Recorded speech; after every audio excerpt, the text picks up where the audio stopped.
call is on coaching, and we're going to look at coaching in some ways that just flat out should be obvious. Most managers pay very little attention to develop a coaching style. And guess what? Surprise news. If you don't spend time, effort, and thought about it, what are your chances of being great at it? Let's start by saying great coaching is a must for results. After all, we're a professional team. If you look at the people that are in your dealership, professional team, by that I mean we all get paid for this. That's professional. And if we take a look at great coaches, Vince Lombardi has to be one of the people in the conversation. He has some really good quotes. If you look up Vince Lombardi, it's just excellent quotes online. But we're going to take a peek at a few of them here. Winning is not a sometime thing. It's an all-the-time thing. You don't do things right once in a while. You do them right all the time. Now, there's some wisdom there, talking about processes, and it really can relate very well, if you look at all of these, to the dealership environment. Here's another one from Vince. The quality of a person's life is in direct proportion to their commitment to excellence, regardless of the chosen field of endeavor. The quality of this person's life is in direct proportion to the commitment of excellence. You know, when we go through our day-to-day environment, I think very little is considered when we talk about excellence. When you go through your operation, does your management team, do you see excellence and professionalism in everything that they do?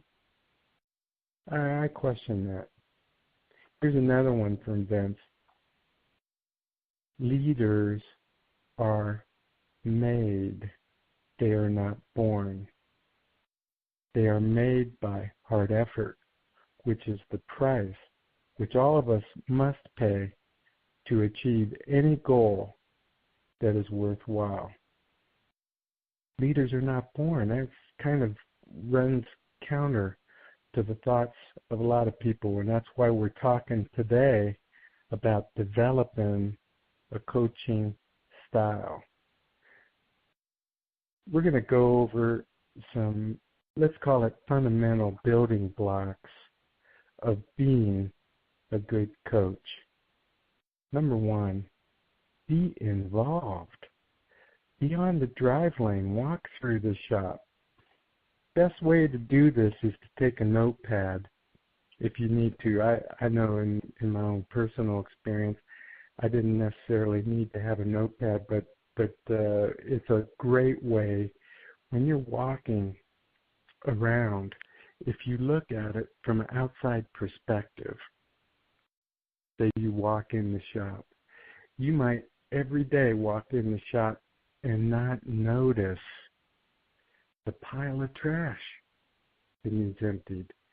You might not notice the cores that are laying around, or the one technician that wants to just keep all of these old electrical harnesses just in case he has the one connection that he might need sometime in the future. If he runs into that particular problem on a different vehicle, he wants to salvage that, save it, have it in his bay. The hoarder.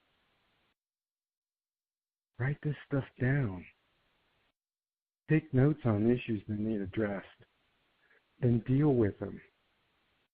As you go down the list, cross off the items that you want, that you have taken care of, that you can put behind you. Be involved. You want to be a good coach? Be involved. Number two, be thankful. when you're doing your interaction with the staff and you're going through your day-in processes, walking around, give praise wherever you can on the people that have stepped up, on the people that have exceeded your expectations, on just everyday part of being who you are as a coach. Be thankful. Third thing is be courageous. Step right into the concerns with your people and never avoid them. I remember one time in particular where one of our technicians that worked in the dealership was yelling at a parts person. Now, there's no way that it's right. The guy had a lot of pressures on him. We could make really literally many valid excuses why it was happening, and the parts department might have been irritating this guy to a point where he blew up, lost his cool, started yelling at him, maybe even threw a part, I don't remember, but then went back to his bay. Now, there used to be a time when I might ignore that this person was yelling. That'll go away. Gosh, it just, again, go back into making excuses for his behavior. But after years and years of looking at this and developing my own personal management style, I went right to the person. Didn't have to say a word. Just stood in the bay looking at the tech. Now, the term might be used staring at a tech. Just looking at him. Now, this person interacted with me before I did with them, and I wanted that to be the case. Just stood there, waiting for a response. Rick finally said, "All right, I know, I blew it. I shouldn't have yelled. I lost my cool. I did this. I did that." And asked him to immediately walk over to the parts counter with me. And we had him shake hands, apologize, and put the entire issue behind us. That's the way to be courageous. Step right into the issue, never avoiding them. When you avoid issues like that, they build up, they add to the intensity, and they're destructive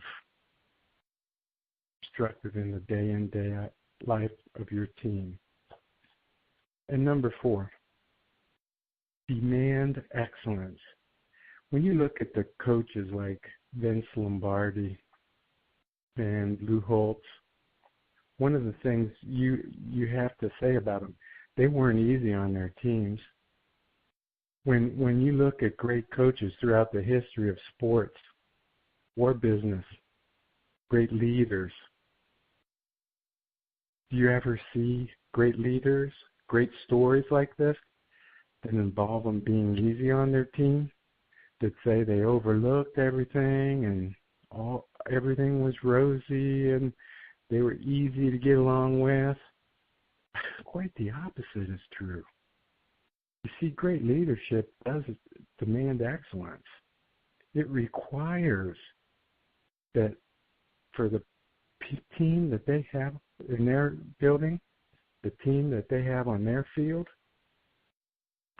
demands that they put forth their maximum effort. And great leaders bring that maximum effort out of the team players. Here's a quote from Lou Holtz. "I won't accept anything less than the best a player's capable of doing." And he has the right to expect the best I can do for him and the team. To solve big problems, you have to be willing to do unpopular things. Those are some words of wisdom there from Lou Holtz. And if you look at Lou's experience in his leadership style. There's nothing in Lou Holtz that says easy. Always demanding excellence of the team. Another good coach in my vision of things is Tom Landry. Tom had this quote: "The secret to winning is constant, consistent management." You know, when we go through this brief call today and we look at these techniques, does anyone here think that leadership is an accident? Do you think you can wiggle your nose and all of a sudden be a great leader? I don't believe you can. Again, leaders aren't born, they're developed. And if you're not spending any time looking at your leadership style, your management style, your coaching techniques, you're not going to be great at it. Take this challenge today with a solid commitment to be your best, a solid commitment to develop your coaching style. Make it an issue. Look at ways you can improve. And I promise you that will be strong in developing your leadership of your team and ultimately getting the best results out of them. Have a great day, and I'll talk to you next week. Bye for now. Hi, meet Christy. She's the service manager of a new car dealership. She has been looking for ways to improve her knowledge of fixed operations, but she is just not sure where to look. There are so many options these days. Christy needs a newsletter that gives her insights into today's competitive fixed operations world.